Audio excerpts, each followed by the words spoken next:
Hi hello good morning friends, ಎಲ್ಲರೂ ಹೇಗಿದ್ದಾರೆ? ಎಲ್ಲರೂ ಚೆನ್ನಾಗಿದ್ದಾರೆ ಅಂದ್ಕೊಳ್ತಾ ನನ್ನ ಮಗಳನ್ನ ಪ್ರೀ ನರ್ಸರಿಗೆ ಜಾಯಿನ್ ಮಾಡಿದ್ವಿ. ಅದು ಇವತ್ತು ಫಸ್ಟ್ ಡೇ ಆದ್ದರಿಂದ ಸ್ಕೂಲಿಗೆ ಕರ್ಕೊಂಡೋಗಿದ್ವಿ. ಫಸ್ಟ್ ಡೇ ಅಲ್ಲ, ಮತ್ತು ಸ್ಕೂಲಲ್ಲಿ ಒಂದಷ್ಟು ಮಕ್ಕಳಿಗೆ ವೆಲ್ಕಮ್ ಮಾಡಬೇಕು ಅಂದ್ಬಿಟ್ಟು ಸ್ವಲ್ಪ ಅರೇಂಜ್ಮೆಂಟ್ಸ್ನ ಮಾಡ್ಕೊಂಡಿರ್ತಾರೆ. ಅದರಲ್ಲಿ ಜಾಸ್ತಿ ಫೋಟೋಸು ಮತ್ತು ವಿಡಿಯೋಸ್ನ ತೊಗೊಳೋದಕ್ಕಾಗಲಿಲ್ಲ. ಒಂದೆರಡು ಪಿಕ್ ಮಾತ್ರ ನನ್ನ ಮಗಳದ್ದು ತೊಗೊಂಡಿದ್ವಿ. ಅದರಲ್ಲೂ ಮಕ್ಕಳಿಗೆ ಫಸ್ಟ್ ಡೇ ಅಂದರೆ ಒಂಥರ ಖುಷಿಯಿಂದ ಹೊರಡ್ತಾರೆ. ಸೆಕೆಂಡ್ ಡೇ ಆಯಿತು ಅಂತಂದರೆ ಅದಕ್ಕೆ ಹೋಗೋದಕ್ಕೆ ಮನಸ್ಸೇ ಆಗೋದಿಲ್ಲ. ಫಸ್ಟ್ ಡೇ ಖುಷಿಯಿಂದ ಹೋಗ್ತಾರೆ.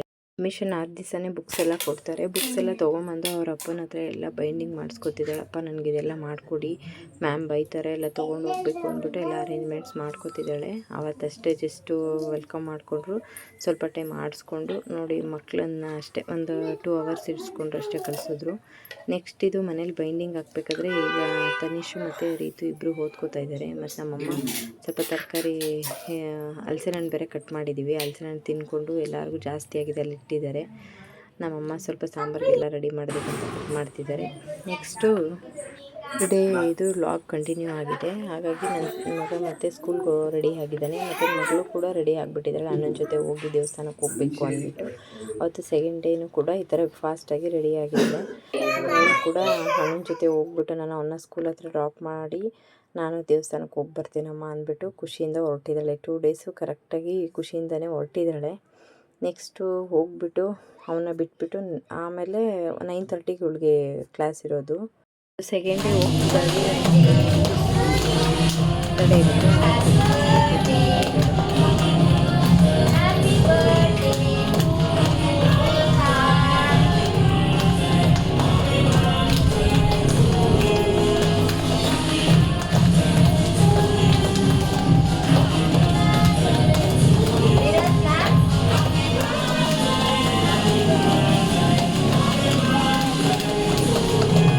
ಸಂಜೆ ನಮ್ಮ ಮನೆಯವ್ರದ್ದು ಬರ್ತಡೇ ಇರುತ್ತೆ. ಹಾಗಾಗಿ ಕೇಕ್ ತಂದು ಸೆಲೆಬ್ರೇಟ್ ಮಾಡಬೇಕು ಅಪ್ಪನ ಬರ್ತಡೇನ ಅಂದ್ಬಿಟ್ಟು ತನಿಷ್ ಕೇಕ್ ಸಸ್ಪೆನ್ಸ್ ಆಗಿ ತರೋಕ್ಕೆ ಅಂತ ಇದು ಮಾಡಿರ್ತಾನೆ. ಅಷ್ಟರಲ್ಲಿ ನಮ್ಮ ಹಸ್ಬೆಂಡು ಯಾರೋ ಫ್ರೆಂಡು ಹೇಳಿದ್ರು ಅಂತ ಅವ್ರ ಜೊತೆಲಿ ಹೋಗಬೇಕು ಅಂತ ಹೇಳ್ತಾರೆ. ಅದಕ್ಕೆ ಹೋಗಬೇಡಿ, ನೀವು ಇವತ್ತಿಲ್ಲೇ ಇರಿ, ನಮ್ಮ ಜೊತೆಲೇ ಹೋಗಬೇಡಿ ಅಪ್ಪ ಅಂದ್ಬಿಟ್ಟು ಇಬ್ಬರು ಅಳ್ತಾ ಇದ್ದಾರೆ.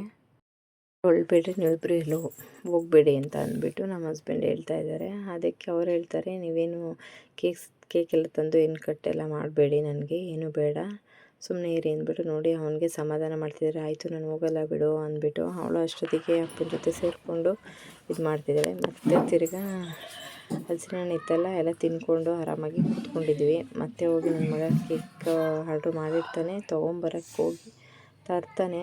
ಅಷ್ಟೋ ತನಕ ಇವರು ಸುಮ್ಮನೆ ಹಾಗೆ ಮಾತಾಡ್ತಾ ಕೂತ್ಕೊತಾರೆ. ನಾನು ಹೋಗೋದು ಕೆಲಸ ಇದು ಮಾಡಿಬಿಟ್ರೆ ಫ್ರೆಂಡ್ ಜೊತೆ ಹೋಗ್ತಾಯಿದ್ದೆ, ಅದನ್ನು ತಪ್ಪಿಸ್ಬಿಟ್ರಲ್ಲ, ಹೋಗಬೇಕಿತ್ತು, ಮಿಸ್ ಮಾಡಿಕೊಂಡೆ ನಾನು ಅಂತ ಹೇಳ್ಬಿಟ್ಟು ಹೇಳ್ತಾ ಇರ್ತಾರೆ.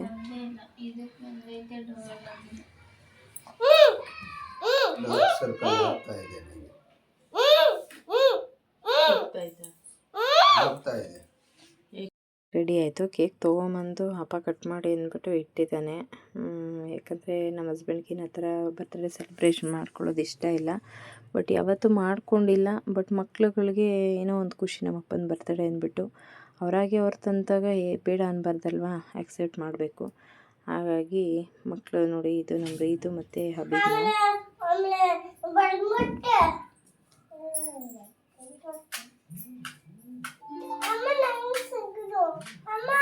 ಫುಲ್ ಅದು ಗೀರಿದ್ದೇನೆ ಇರೋದೆಲ್ಲ ವಿಡಿಯೋ ಮಾಡ್ಬಿಡಕ್ಕೆ.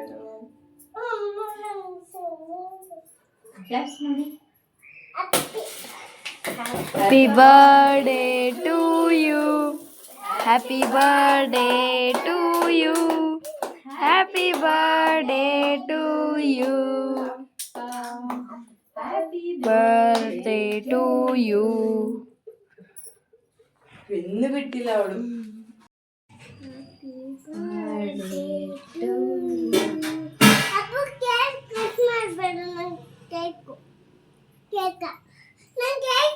ಇದು ಹೂವ ಬೇಕು, ಹೂವ ಕಟ್ ಮಾಡ್ಬೇಡ, ಆಮೇಲೆ ಬೇಕೇ ಬೇಕು ಅಪ್ಪ, ನಂಗೆ ಕೇಕ್ ಬೇಕು. ತಡಿ, ಏನೇನೋ ಮಾತಾಡ್ಬಾರ್ದಮ್ಮ, ಸುಮ್ಮನೆ ಇರು. ವೇಟ್ ವೇಟ್ ಮಾ, ಅಪ್ಪ ತಿನ್ಸು. ಎಲ್ಲ ಕಟ್ ಮಾಡಿ ಆಯಿತು. ಮತ್ತು ನಮ್ಮ ಹಸ್ಬೆಂಡ್ಗೆ ನಾನು ತಿನ್ನಿಸ್ತಾ ಇದ್ದೀನಿ. ನನ್ನ ಮಗಳು ನೋಡಿ ಒಂದೇ ಸಮ ನೋಡ್ತಾ ಇದ್ದಾಳೆ, ಯಾಕೆ ಅಪ್ಪಂಗೆ ತಿನ್ನಿಸ್ತಿದ್ರು. ಮತ್ತು ನನ್ನ ಮಗಳು ಇಬ್ಬರು ಕೂಡ, ನನ್ನ ಮಗಳು ಕೆನ್ನೆಗೆ ಸಾಕು ಬಿಡು ಬಿದ್ನ. ಮತ್ತು ನನಗೆ ಫ್ಲವರ್ ಮೇಲಿರುತ್ತಲ್ಲ, ಕೇಕ್ ಮೇಲ್ಗಡೆ ಫ್ಲವರ್ ನನಗೆ ಬೇಕು ಅಂತ ಕಟ್ ಮಾಡುವಾಗಿನ ಒಂದೇ ಸಮ ರೆಡಿಗಿರ್ತಾಳೆ. ಕ್ರೀಮ್ ತಿನ್ನಬಾರ್ದಪ್ಪ ಅಂತಂದ್ರು ತಿನ್ನಬೇಕು, ನಾನು ಬೇಕು ಅಂತ ತೊಗೋತಾಳೆ. ಲಾಸ್ಟಿಗೆ ಆಫ್ ಮಾಡಿರಿ. ಅಪ್ಪನ ಬರ್ತಡೇಲಿ ಮಕ್ಕಳಿಗೆ ಅಪ್ಪನ ಬರ್ತಡೇ ಸೆಲೆಬ್ರೇಟ್ ಮಾಡೋದೇ ಒಂದು ಕಡೆ ಖುಷಿ. ಆದರೆ ಅಪ್ಪನಿಗೆ ನನ್ನ ಮಕ್ಕಳು ಮಾಡೋದ್ರೆಲ್ಲ ತಂದು ಅನ್ನೋ ಒಂದು ಖುಷಿ. ಬಟ್ ಯಾವತ್ತೂ ಯಾವ ಬರ್ತಡೇ ಆಚರಿಸ್ಕೊಂಡಿಲ್ಲ. ಇದು ನೋಡಿ ನಮ್ಮಮ್ಮ ಅಳಿಯನಿಗೆ ಕೇಕ್ ತಿನ್ನಿಸ್ತಿದ್ದಾರೆ, ಮತ್ತು ನಮ್ಮ ಮನೆಯವರು ಕೂಡ ನಮ್ಮಮ್ಮಂಗೆ ತಿನ್ನಿಸ್ತಾರೆ. ವಿಡಿಯೋದಲ್ಲಿ ಇಷ್ಟ ಆಯಿತು ಫ್ರೆಂಡ್ಸ್, ಎಲ್ಲರೂ ಲೈಕ್ ಮಾಡಿ, ಶೇರ್ ಮಾಡಿ, ಕಮೆಂಟ್ ಮಾಡಿ.